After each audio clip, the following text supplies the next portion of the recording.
Thank you, everyone, for joining us here at the White House. You may have a seat.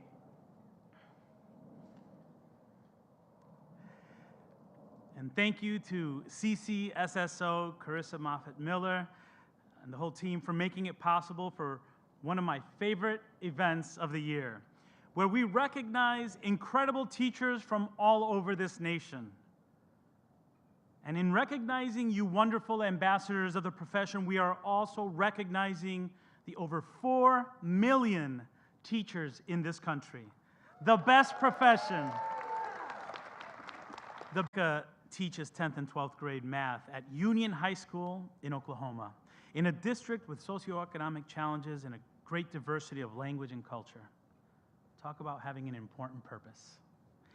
To do this exceptionally, Rebecca raised the bar by focusing on belonging, what she calls the calculus of connection.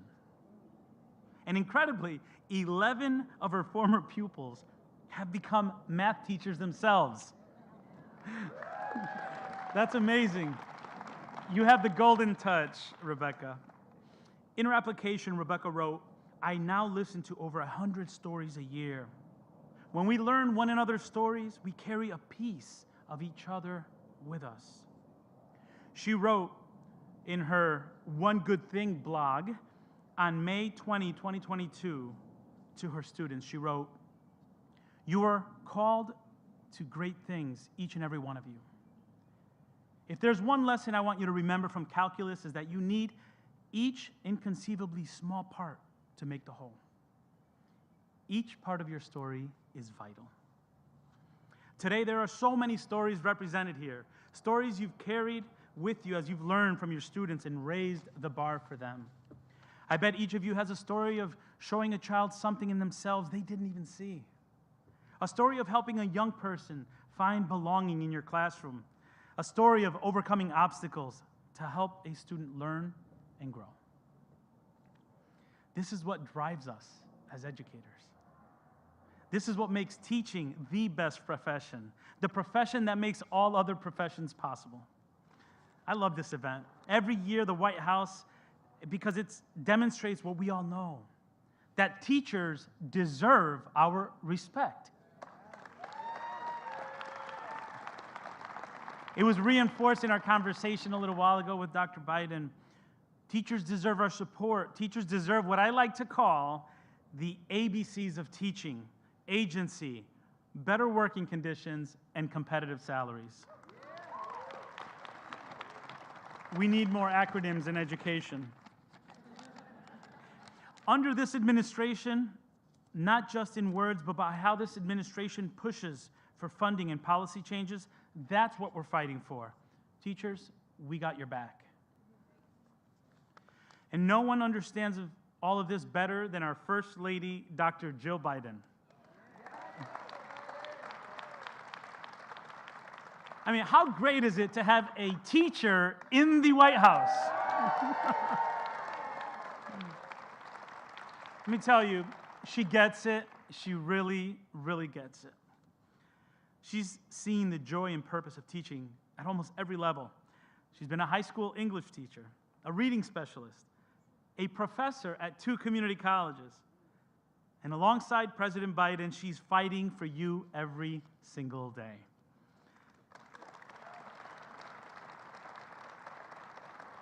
I'm proud, humbled, and honored to work alongside her in this administration. And I'm in awe of all she does for teachers and what she represents. Today, I'm honored to introduce her. Ladies and gentlemen, our First Lady, Dr. Jill Biden.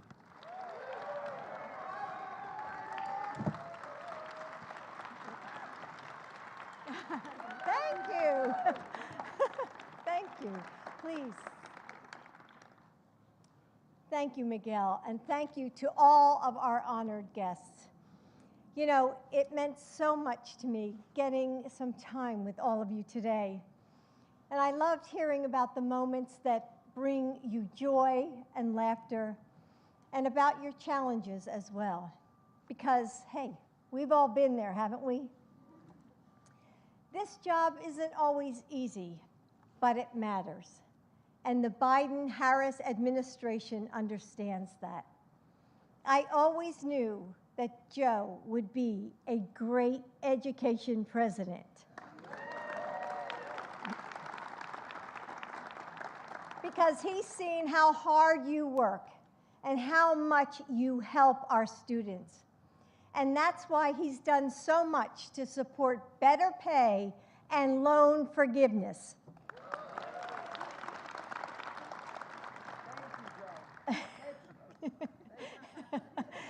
It's why he put a public school educator in charge of the Department of Education.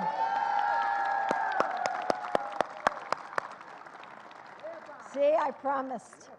So we're here to take a moment on one of the biggest stages in the world, the White House, to say that teachers change lives. And I think that message matters more than ever. Because lately, when I turn on the TV, I see pundits and politicians talking about our profession. I hear them attacking our public schools, distorting the truth about what we do, and saying that parents and teachers are at odds. But that's not what I've seen. As I've traveled this country, I visited some pretty amazing programs where parents and teachers are working hand in hand to help kids overcome challenges and make our schools better for everyone. There's no divide between those who love our students and those who teach them, because we all do both. Parents know that we are our children's first teachers, and educators know that this isn't just a job that we walk away from at 3:15. When we're caring for our own kids, we're thinking about someone else's children too. We chose this path out of love for what we do and who we teach. Parents and educators are partners, and we together, we know what our students need.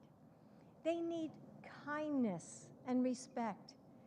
They need grace and the chance to make mistakes. They need room to explore this world, to be curious and surprised and disappointed and triumphant. They need to know that they are valued and safe. And parents can't always do that alone. Parents don't want to do that alone.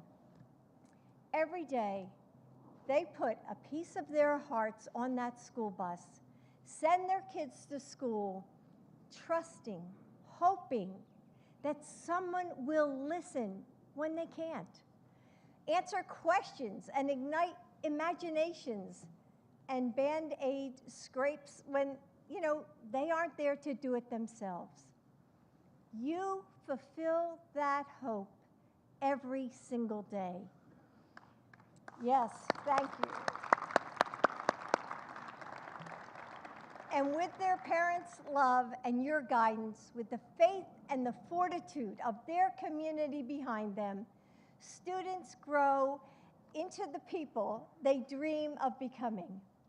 Together, you shape and shepherd their lives. My grandmother was a teacher in a small town in New Jersey. Over there she is, New Jersey. And she loved her work, and her students loved her in return. And just like you might see in the movies, she used to call her students to class with a big brass bell. And when she died, she didn't leave behind a big, giant estate. But what I inherited from her, what I still have to this day, is that bell. And I sometimes think about how her legacy resonated into the world like waves of sound, changing those who heard its ring. And I think of every student who she taught, and wonder what amazing things they grew up to do. Perhaps they are doctors or architects or scientists. And of course, there's at least one teacher.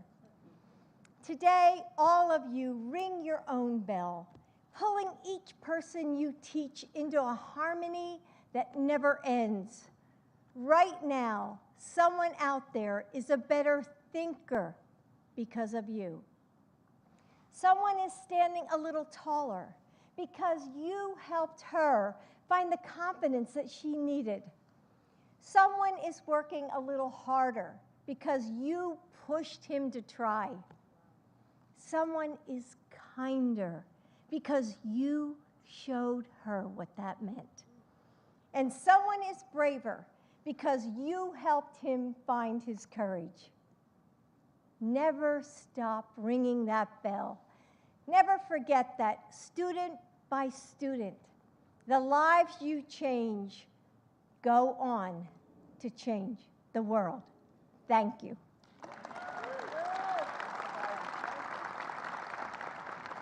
Oh, thank you. Thank you.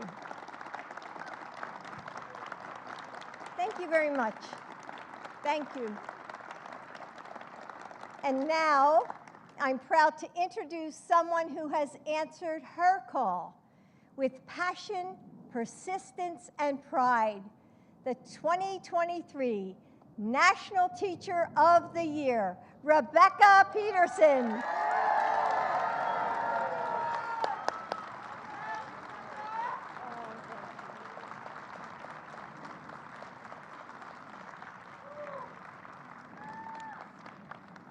Thank you, Dr. Biden. It's such a tremendous honor to be recognized by a First Lady who champions the profession as one of us. You exhibit for the nation the dedication we all feel for this profession. And thank you, Secretary Cardona, for keeping teachers at the center of your work. Thank you to my family. Without your support, I couldn't be here today. Well, today I stand in front of you with the name Rebecca Peterson, yet the name I was given at birth is Rebecca Mojde Kermanshahi, a beautiful intersection of my two family cultures, Rebecca from my mother's Swedish heritage, Kermanshahi, and Mojde from my father's Iranian heritage. My parents and I immigrated to the United States when I was young. And at 20, I finally became a US citizen. I may not have been born here, but I consider myself a daughter of this country.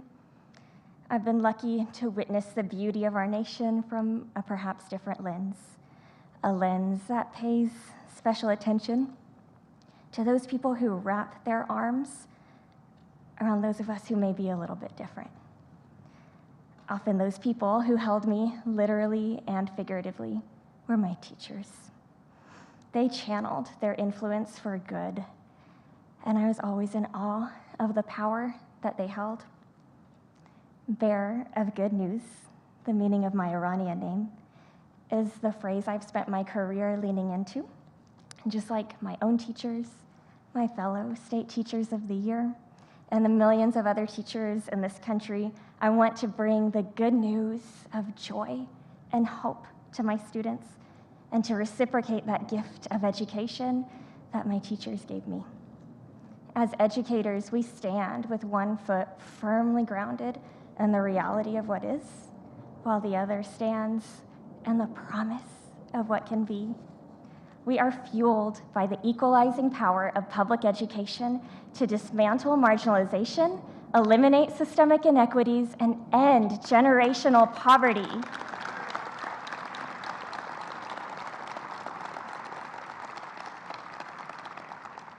I teach because of Ria, Meghana, and Kushi to show that immigrant and first-generation women do have a place in STEM. I teach because of Danny, one of 7 family members who lived in a 1-bedroom apartment, but who will be attending an Ivy League college this fall in the hopes of making a better life for him and his family. And I teach because of Morgan and Alyssa, once my students, now my colleagues, who are impacting lives in their very own classrooms. I teach because it gives me life to offer the American dream to the next generation. Teachers, you hold our democracy. You create spaces that insist we belong to each other. May we continue to reach inward and outward. May we be an example of creativity and service, modeling the importance of curiosity in both the big and the small moments. May we learn how to belong to ourselves so we can belong to each other. May we walk this life together with open hearts and open hands, because i slutande kanske vi alla bara går hem till varandra.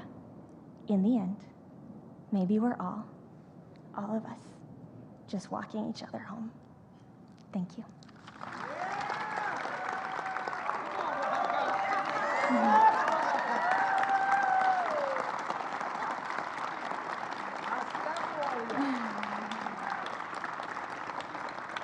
And now, I'm pleased to introduce a president who honors the good news that teachers bring. He knows we can belong to each other and be different. We can belong to each other and disagree. This is a president who knows we can belong to each other the way our students have taught us we can. It's now my honor to introduce the proud husband of an educator, President Biden.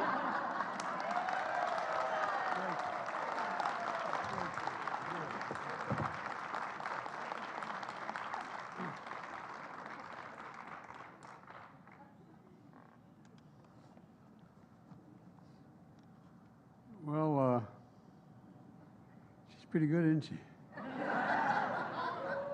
Holy mackerel. Good afternoon, everybody. I'm glad it's a lovely day. I'm Joe Biden, Jill Biden's husband. Secretary Cardona, thank you for fighting so hard for our nation's children and our teachers. And thank you for the members of Congress who are here today, including two outstanding educating Congresswomen, Jonah. And by the way, Jonah Hayes is, Jonah, where are you? There you are, Jonah, right in front of me. Stand up, Jonah. Jonah happens to be a teacher, happens to be the 2016 National Teacher of the Year.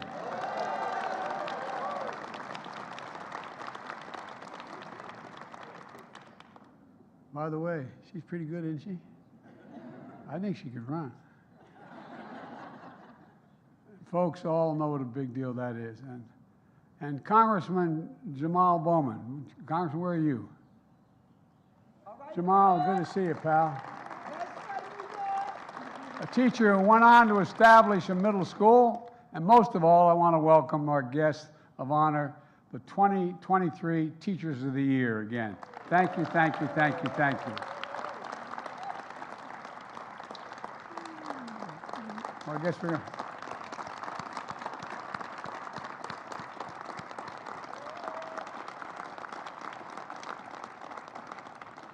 Folks, if you didn't know before, we hope you know now. Teachers have several champions in the White House. Jill and I, and Kamala and Doug. Jill is the country's first lady to work full-time teaching while doing her duties as First Lady, as a community college professor in Virginia. And I tell you what, she's a proud member of her union as well.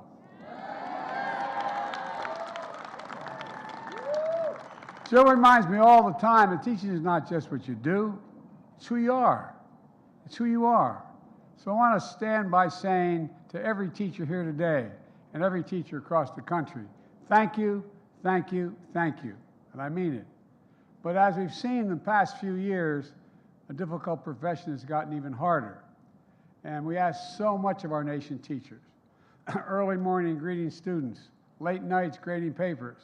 By the way, if you ever see me getting off of Air Force One in another country with Jill carrying a big bag, she's correcting papers. Oh, you think I'm kidding? I'm not joking. And so, folks, there's no math league or basketball team you coach after school. They call you to make parents meet them you call parents during the lunch hour if their child's having a little bit of difficulty. Your child you pull aside during the planning period because they need extra help.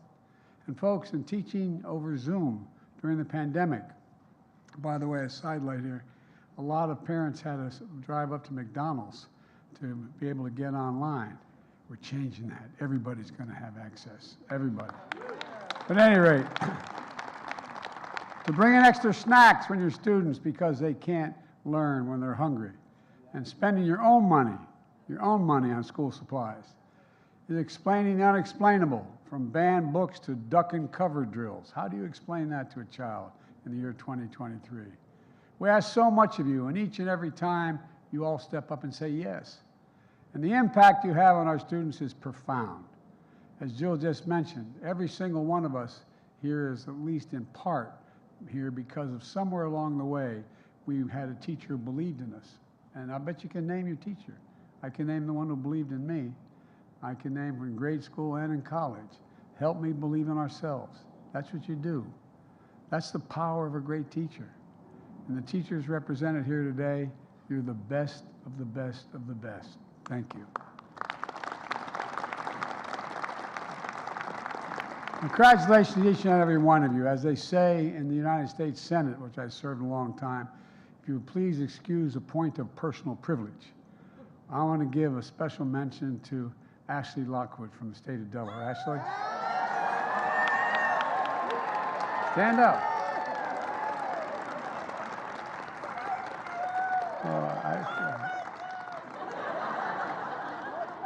And besides, our daughter's name is Ashley as well. So, Ash, thanks for what you do, kiddo. You make us proud. And of course, a huge congratulations to Rebecca Peterson from Oklahoma, our Teacher of the Year. Rebecca moved to the United States as a little girl, the daughter of medical missionaries. She spoke Swedish at first, knew only 2 words in English, 2 words her parents thought were the most important for her to learn. Thank you. Thank you. Soon Rebecca's teachers here in America changed everything about her. All the teachers we had here, they changed, they gave her a chance. I don't know what she thought at the time. Instead of making her feel self-conscious that she didn't speak English, they told her she was linguistically gifted and taught her how to read. They saw how much she loved math and said she was a superpower. One day, a teacher told her, "I think you should be a teacher." And Rebecca says, "Those words were a song to my heart." A song to my heart. Well, you're still singing, kid. And so Rebecca put her superpower to work and she became a calculus teacher. Oh God, do I remember calculus.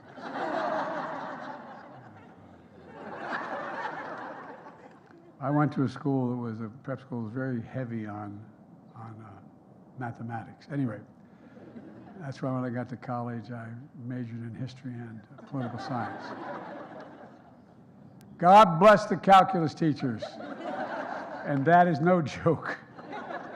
And what's more, Rebecca's school district is full of students who were a lot like she was. The students in her district speak 62 different languages. 62. Many feel like they don't quite belong. And as you can imagine, Rebecca makes sure they know that they do belong and they can achieve great things. With Rebecca leading the way, the pass rate in her class went from 50% to 87%, nearly double the state average. More of her students became National Merit finalists than the entire rest of the district combined. And in the ultimate tribute, several of her former students are now math teachers themselves, as was referenced earlier. Her students tell her, even after they graduated, they hold on to the lessons she taught them, not only about integrals and derivatives, but about community connections, about how all of us belong. Rebecca put a teacher's creed into words when she said, "There's no such thing as someone else's child." No such thing as someone else's child. Our nation's children are all our children. As I often say, you teachers hold the kite strings to lift our national ambitions aloft. You really do. Imagine, just imagine if we didn't have great teachers in this country. What difficulty we're in. You are determining our future. And that's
50,000.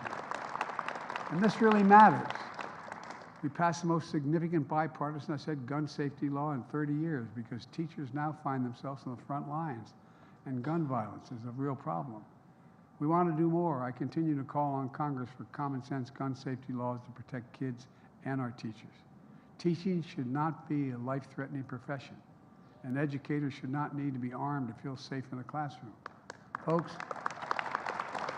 as I said, last year, the 50th anniversary of Title IX, the groundbreaking civil rights prohibiting sex discrimination in schools, passed.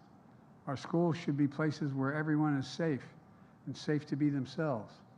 But across the country of late, from some of our friends on the extreme right, LBT students and teachers are under attack from hateful laws. I've directed Secretary Cardona to strengthen protections of Title IX, to protect both students and school employees from sexual assault, harassment, discrimination on the basis of sexual orientation or gender identity.